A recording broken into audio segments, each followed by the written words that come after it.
Praise the Lord. கர்த்தருக்கே துதிகன மகிமை உண்டாவதாக. இன்றைய பரிசுத்த ஓய்வு நாளில் கூட உங்களை சந்திப்பதில் மிக்க மகிழ்ச்சி அடைகிறேன். இன்றைய நாளில் கூட கர்த்தர் நமக்கு கொடுத்த ஒரு அருமையான தலைப்பு என்னவென்றால் நல்ல நண்பன்.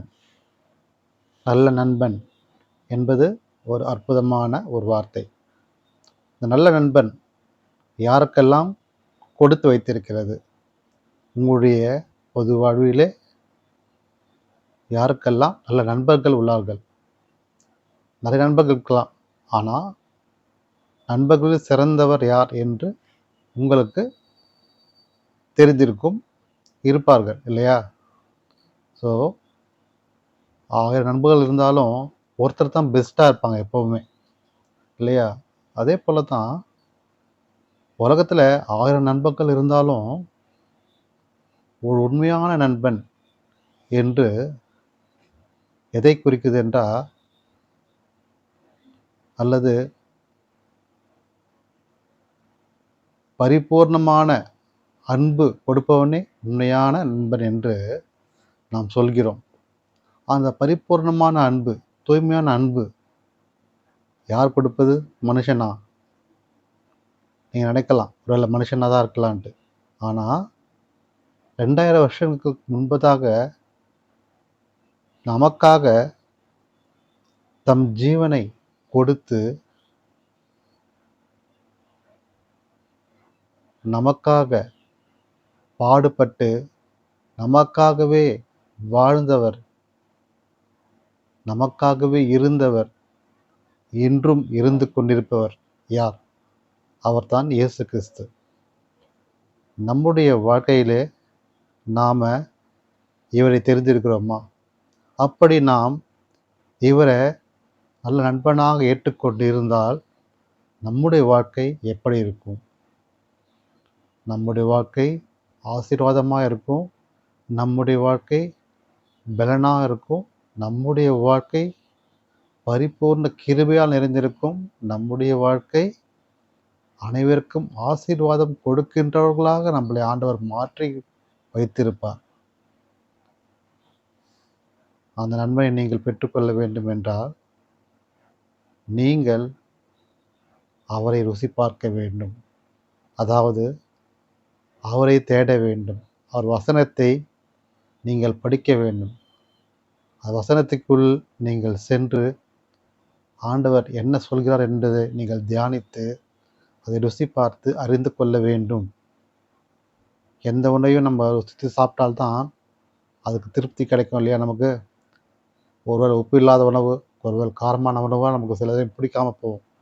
அதே சமயத்தில் எல்லாமே சரியாக இருந்தால் அந்த உணவு நமக்கு பிடிக்கும் இல்லையா? ஆனால் நம்முடைய கர்த்தராகிய இயேசு கிறிஸ்துவின் வார்த்தைகள் நிரம்பியுள்ள அந்த பரிசுத்த வேதாகமத்தில் சொல்லப்பட்ட ஒவ்வொரு வார்த்தையுமே சரியானதாக தான் இருக்கிறது. ஒவ்வொரு வார்த்தையுமே நீங்கள் படிக்க படிக்க அதை ருசியை நீங்கள் அறிந்து கொள்ள கர்த்தர் உங்களுக்கு பலனாய் உங்களுக்குள்ளே எழும்புவார். நீங்கள் பலனடைந்து புதிய மனிதராக நீங்கள் மாறுவீர்கள். வசனம் சொல்கிறது. அப்படிப்பட்ட வசனங்களை எதற்காக நமக்கு கொடுத்தார்? இதற்காக 2000 வருஷம் முன்பதாகவே அவர் பேசினார். இன்றும் அந்த வசனங்கள் உயிரோடு இருக்கிறது, ஜீவனாக இருக்கிறது, பரிசுத்தாவியாக நிரம்பியிருக்கிறது. பாருங்க, மனுஷனா பிறந்த நாம் நிறைய பேருக்கு நண்பனாக இருக்கிறோம். நமக்கு நிறைய பேர் நண்பராக இருக்கிறார்கள். அவர்களெல்லாம் எத்தனை நாளுக்கு நம்மளோடு உடன் வருவார்கள்? ஒரு பிரச்சனை என்றால் வருவார்கள். ஒரு அவசரம் என்றால் கொடுப்பார்கள். தேவைகள்லாம் சந்திப்பார்கள். ஆனால் உங்களுக்காக உயிரை கொடுத்திருக்கார்களா என்றால் நிச்சயமாக அது யாருக்குமே அமைஞ்சிருக்காது.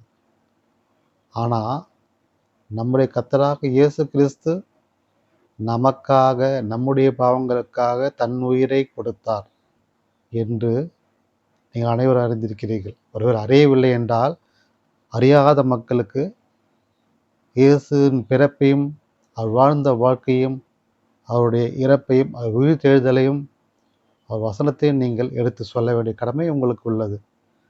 ஏனென்றால் நீங்கள் இயேசுவின் நண்பராக இருந்தால் நீங்கள் அடுத்தவர்களுக்கு இயேசுவை அறிமுகப்படுத்த வேண்டும்.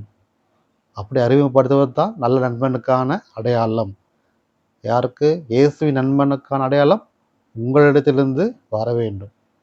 அடுத்தவர் தெரிந்து கொள்ள வேண்டும். ஸோ நல்ல விஷயங்கள்லாம் சொல்கிறாரு, கண்டிப்பாக இவர் இயேசுடைய நண்பராக தான் இருப்பான்னு சொல்லிட்டு மற்றவர்கள் தெரிந்து கொள்ள வேண்டும். அதாவது ஒரு ஆவிக்குள்ள மனுஷனாக நீங்கள் வாழ வேண்டும். கிறிஸ்தவர்களுக்கு சொல்கிறேன், கிறிஸ்துவ அல்லாத மக்களுக்கு நீங்கள் எடுத்து சொல்லும் போதோ அவர்களும் இயேசுவை அறிந்து அவர்களும் நண்பனாக ஏற்றுக்கொள்வார்கள். இயேசு நம் உள்ளத்திலே பெற்ற பிறகு நம்முடைய வாழ்க்கை எப்படி இருக்கும்? ஆசீர்வாதமாக இருக்கும். பாருங்கள், என்னுடைய வாழ்க்கையில் பார்த்தீங்கன்னா நிறைய நண்பர்கள் அதிகமாக கிடையாது. சொல்லப்போனால் நிறைய நண்பர்கள்லாம் எண்ணிடலாம், 1-2 பேர். எனக்குன்னு ஒரே ஒரு நண்பன் தான் இருக்கான். ஒரு ஊரில் இருக்கார். எப்போ தான் மீட் பண்ணுவோம். மற்றபடி எந்த ஒரு நண்பனும் எனக்கு ஆண்டவர் எதுவுமே வந்து அப்படி ஒரு செட்டப் அமையவே இல்லை என்னுடைய வாழ்க்கையில். எல்லாம் வருவாங்க போவாங்க, தேவைக்கென்று எல்லாமே நடந்திருக்கும், முடிந்திருக்கும், சென்று விடுவார்கள். சில சமயங்களில் யோசிப்பேன், நம்ம ஏன் இப்படி தனியாக இருக்கோம், நமக்கு அதிகமான ஃப்ரெண்ட்ஸ் இல்லையே, நம்ம ஏன் இப்படியெல்லாம் வாழ்க்கை இப்படி இருந்தது சொல்லி கடந்து சென்ற வாழ்க்கையை பற்றி தான் யோசித்து பார்ப்பேன். ஆனால் பாருங்கள், எல்லாவற்றையும் விட உலகத்தின் நண்பர்களை விட இயேசுவை போல் ஒரு நல்ல நண்பன் இந்த உலகில் இல்லை என்பதை ஆண்டவர் என் வாழ்வில் நிரூபித்தார். என்னுடைய வாழ்க்கையில் இன்று நம்முடைய கர்த்தராகிய இயேசு கிறிஸ்து தான் ஒரு சிறந்த நண்பராக உள்ளார், ஒரு பெஸ்ட் ஃப்ரெண்டாக இருக்கிறார். ஏன்னா இப்போ என்கிட்ட என்னோட யாரும் நண்பர்கள் யாரும் கிடையாது. எனக்கு இருப்பது எல்லாமே என்னுடைய ஃப்ரெண்டு ஜீசஸ் மட்டும்தான். ஏன் சொல்கிறேன்னா, நம்ம எந்த விஷயம் அவருக்கு ஷேர் பண்ணாலும் எது சொன்னாலும் அவர் கேட்டு அவர் எனக்கு துணையாக இருக்கிறார், அவருக்கு பதிலாக இருக்கிறார், அவர் எனக்கு விடுதலை கொடுப்பவராக இருக்கார், அவர் எனக்கு சுகம் கொடுப்பவராக இருக்கிறார், அவருக்கு பாதுகாப்பு கொடுப்பவராக இருக்கிறார், அவர் எனக்கு அரணும் கோட்டையுமாக இருக்கிறார். எப்படிப்பட்டவர் பார்த்தீங்களா? இதையெல்லாம் ஒரு மனுஷன் நண்பனாக இருந்து கொடுக்க முடியுமா? முடியவே முடியாது இல்லையா? ஆனால் என்னுடைய ஆண்டவர் இது எல்லாவற்றையும் கொடுப்பார். அவர் தானே உலகின் சிறந்த நண்பர். எனக்கு மட்டுமல்ல, உங்களுக்குமே அவரை ஏற்றுக்கொண்டு அவர் நண்பனாக ஏற்றுக்கொண்டால் உங்கள் வாழ்க்கையிலும் ஒரு சிறந்த நண்பரை நீங்கள் காணலாம். இதுவரை நீங்கள் பார்க்காத நண்பரை நீங்கள் காணலாம். வசனம் சொல்கிறது, ஒருவன் தன் சிநேகிதருக்காக தன் ஜீவனை கொடுக்கிற அன்பிலும் அதிகமான அன்பு ஒரு இடத்திலும் இல்லை. பாருங்க, ஒருவன் என்பது இயேசுவை குறிக்கிறது. தன் சிநேகிதருக்காகனா யாருன்னா நம்மளை தான் குறிக்கிறது. ஏன்னா அவர் நம்மளை தான் நேசித்தார். தன் ஜீவனை கொடுக்கிற அன்பிலும் அதிகமான அன்பு யாரிடத்திலும் இல்லை. பாருங்க, இப்படிப்பட்ட நம்முடைய ஆண்டவர் நமக்காக, நாம் செய்த பாவங்களுக்காக தன் ஜீவனை கொடுத்தார் இல்லையா? அப்படிப்பட்ட அன்பு உலகில் யாராவது இருக்காங்களா? இன்று வரையில் யாருமே கிடையாது. அது இயேசு கிறிஸ்து ஒருவர் மட்டுமே. சில சமயங்களில் நான் யோசிப்பேன், சில சமயங்களில் நான் தனிமையாக இருக்கும்போது யோசிப்பேன். சில மன வருத்தங்கள், பாரங்கள், உள்ள சோர்வுகள், அசதிகளாக இருக்கும். அந்த சமயத்தில் சில பேர் என்னை தேடி வந்து ஜெபம் செய்ய சொல்லி கேட்பாங்க. அவர்களுக்கும் அப்படிப்பட்ட ஒரு அசதியோ சோர்வோ ஏதோ ஒன்று இருக்கும். அவர்களுக்கான ஜெபம் செய்த பிறகு அவர்களுக்கு அசதி சோர்வுகள்லாம் சரியாகுதோ இல்லையோ, எனக்கு அதெல்லாம் சரியாகும். பாருங்கள், ஒருவருக்கு ஒரு பிரச்சனை வருகிறது என்றால் அதை எனக்கு முன்கூட்டியே உணர்த்தி கொள்வார்.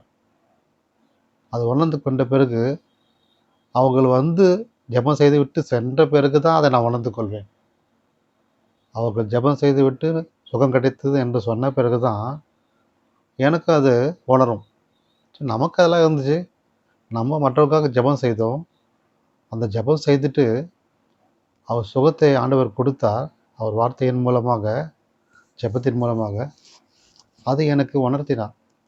இதை ஏன் சொல்கிறேன் என்றால், நமக்காக யாரும் இல்லை, எதுவுமே துணை இல்லைன்னு நம்ம ஃபீல் பண்ணுறதை விட்டுட்டு, நம்ம எதுக்காக படைத்தார் ஆண்டவர் இந்த உலகத்தில்?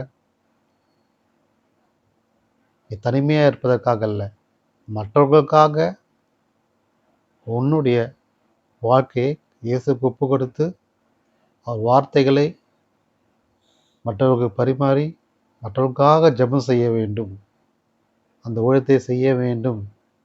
அதுதான் இயேசுவுக்கான நண்பனாக இருக்க முடியும் என்று கர்த்தர் தீர்மானத்தை கொடுத்ததுனால தான் இன்று அநேக நண்பர்கள் எனக்கு இல்லை. ஒருவேளை அநேக நண்பர்கள் இருந்தால் என் வாழ்க்கை தடமாறி போயிருக்கலாம். ஆனால் எனக்கு இருப்பது இப்போது ஒரே ஒருவர், அவர் தான் இயேசு கிறிஸ்து. அவர் என்னுள்ளே இருப்பதனால, அவர் கொடுத்த கிருபையினாலே, அவர் கொடுத்த ஆசீர்வாதத்தினாலே, ஜெபத்தின் மூலமாக மற்றவர்களுக்கு சுகம் கொடுக்கிறவராய், பலன் கொடுக்கிறவரான ஒரு வல்லமையை எனக்கு ஆண்டவர் கொடுத்திருக்கிறார். அப்படித்தான் இந்த ஊழியத்தை கூட ஆண்டவர் கொடுத்தார் 2 வருடங்களுக்கு முன்பதாக. என்னுடைய வாழ்க்கையிலே எத்தனையோ விதமான நேரங்கள், பிரச்சனைகள், போராட்டங்கள், ஏமாற்றம் நடந்து கொண்டிருக்கிறது, நடந்து முடிந்திருக்கிறது, எப்படி வேணால் சொல்லிக்கொள்ளலாம். ஆனால் அந்தந்த டைமில் எல்லா வகையிலுமே ஆண்டவர் எனக்கு துணையாக இருந்தார் என்றது அன்று தெரியவில்லை. காலப்போக்கிலே அதை அறிந்து கொண்டேன், தெரிந்து கொண்டேன். அதன் பிறகு தான் ஆண்டவர், உன்னை சுற்றிலும் 1000 பேர் இருக்கலாம், ஆனால் உனக்காக நான் இருக்கேன், நீ என்னை நோக்கி வா என்று என்னை கூப்பிட்ட பிறகு, எனக்கு உணர்த்தின பிறகு தான் ஆண்டவர் இந்த ஊழியத்தை எனக்கு கொடுத்தார். இந்த வே டு ஜீசஸ் இந்த சேனல் மூலமாக உங்களிடம் தேவனுடைய வார்த்தையை பேசும் விதமாய் என்னை உருவாக்கி மெருகேற்றி அவருடைய கிருபையாலே என் உதடின் மூலமாக, வார்த்தைகள் மூலமாக அவருடைய வார்த்தைகளை பேசும்படியாக கிருபை புரிந்தார். அது கடந்த 2 வருடங்களுக்கு முடிந்து இது 3ஆம் ஆண்டு நடந்து கொண்டிருக்கிறது. அது எவ்வளோ பெரிய கிருபை!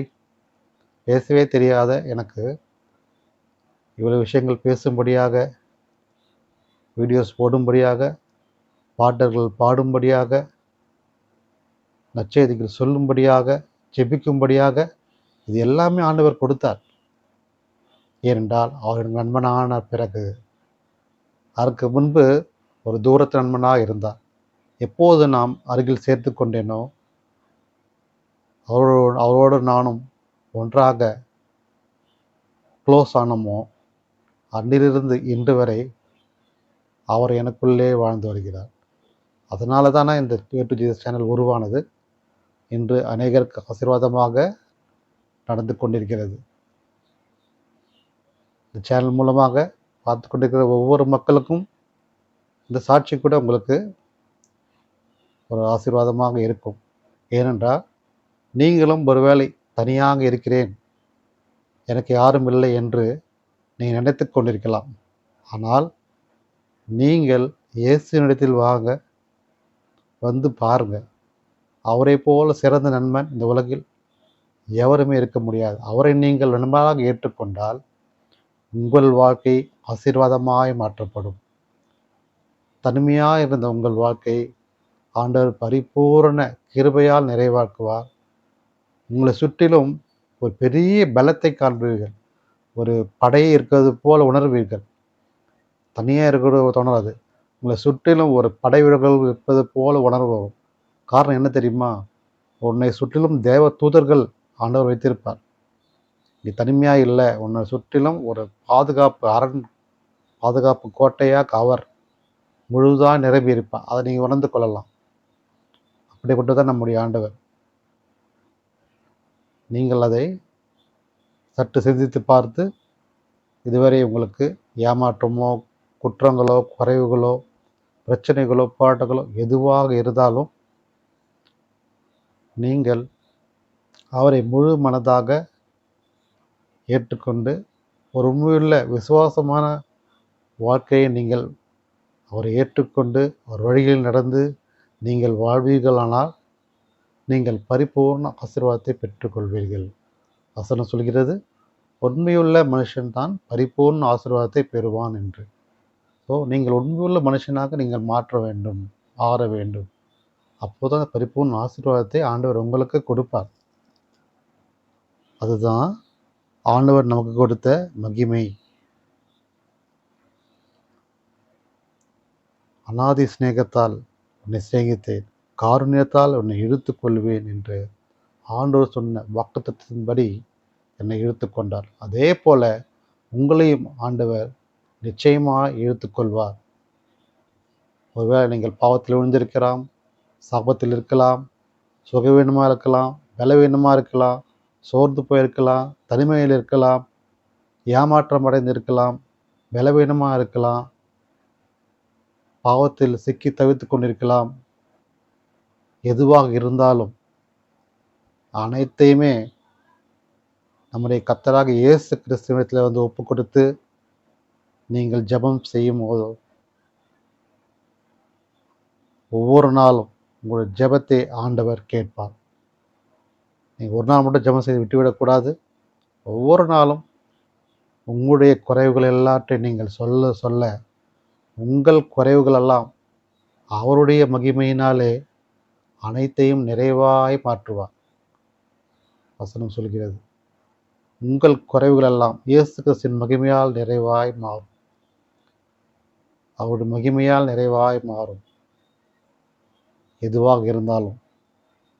எனவே உங்கள் வாழ்க்கையிலே ஒரு நல்ல நண்பன்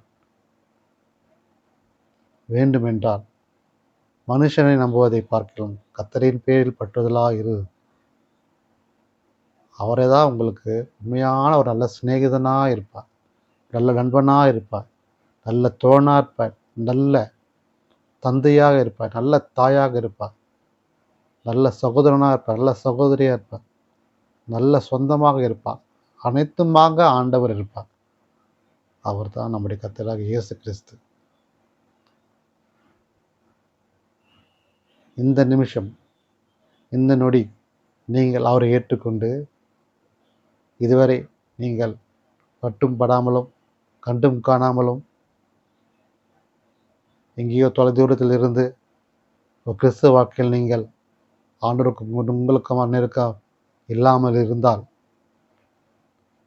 நீங்கள் இந்த நிமிஷம் முதல் அவரை பற்றி கொள்ளுங்கள், அவரை நேசியுங்கள், அவரிடத்திலே கெட்டே வாருங்கள், அவர் அன்பை ருசி பாருங்கள், அவருக்காக காத்திருங்கள், அவர் வசனத்தை கீழ்ப்படிந்து நடங்கள், ஜெபியுங்கள். கர்த்தர் உங்களுக்கு நல்ல நண்பனாக இருந்து உங்களுக்குள்ளே இறங்கி உங்கள் வாழ்வில் அற்புதங்களை செய்வாராக. இந்த நாளில் கூட கர்த்தர் இந்த வாக்குத்தத்தத்தை, இந்த ஒரு தலைப்பை கொடுக்கும்படியாக அவருடைய பரிசுத்த நாமத்திற்கு நன்றியோடு துதிக்கிறேன், ஸ்தோத்திரத்தை எடுக்கிறேன். உங்கள் வாழ்க்கையில் நீங்கள் இதுவரை சம்பாதித்த நண்பர்களை பார்க்கிலும் ஒரு பரிசுத்தமான நண்பர் நம்முடைய கர்த்தராக இயேசு கிறிஸ்து என்பதை நீங்கள் உணர்ந்து கொண்டு அவரை நோக்கி வாங்க.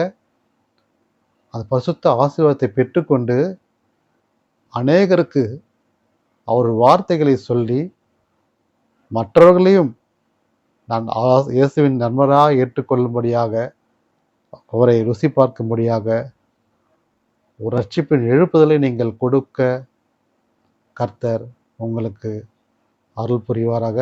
அதற்காகவே கர்த்தர் உங்களை ஒரு கிறிஸ்தவனாக படைத்திருக்கிறார். கிறிஸ்தவ வாழ்க்கை என்பது நமக்காக மட்டுமல்ல, நமக்காக மட்டும் ஜெபிப்பதல்ல, நாம் ஜெபம் செய்துவிட்டு நமக்காக மட்டுமே கேட்டு பெற்றுக்கொள்வதல்ல. மற்றவர்களுக்காக நாம் ஜெபம் செய்ய வேண்டும், மற்றவர்களுக்காக நாம் உதவ வேண்டும், அதுதான் இயேசு கிறிஸ்துவின் அன்பு அது உள்ளது. எனவே நீங்கள் பெற்றுக்கொண்ட ஆசீர்வாதத்தை மற்றவர்களுக்கும் எடுத்து சொல்லி அவர்களும் இயேசுக்குள் வரும்படியான ரட்சிப்பை நீங்கள் கொடுக்க வேண்டும். அதுவே இயேசு கிறிஸ்துவின் அடையாள வாழ்க்கை. நீங்கள் செய்வீர்கள் என விசுவாசிக்கிறேன்.